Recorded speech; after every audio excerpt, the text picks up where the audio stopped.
So हे guys जय सेवा आणि जय श्री महाकाल. मी प्रतीक अजून एकदा आपल्या नवीन ब्लॉगमध्ये सर्वांचं भरभरून स्वागत करतो.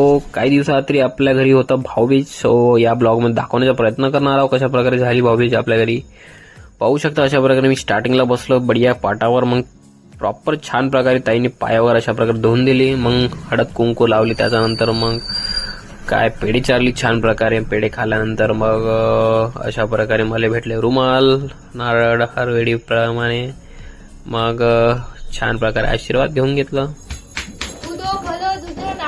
सो आशीर्वाद घेतल्यानंतर चॉकलेट आणलं होतं ताईसाठी. चॉकलेट दिलं. मग सरप्राईज गिफ्ट पण आणलं होतं ते पण ताईला देऊन दिलं. अशा प्रकारे पाहू शकता ताईची खुशी. मग ते झाल्यानंतर मग गेलो आपल्या टुकूताईकडे. टुकूताईकडे पण प्रॉपर पाय वगैरे धुवून घेतली. मग अशा हळद कुंकू लावल्यावर मग मला भेटला टावेल सोबत नारळ. मग आम्ही फॅमिली म्हणून अशा प्रकारे फोडलो फटाके. सो अशा प्रकारचे नवीन ब्लॉगसाठी कंटिन्यू ब्लॉग मध्ये जोडून राहा. चला भेटूया नेक्स्ट ब्लॉग मध्ये. बाय.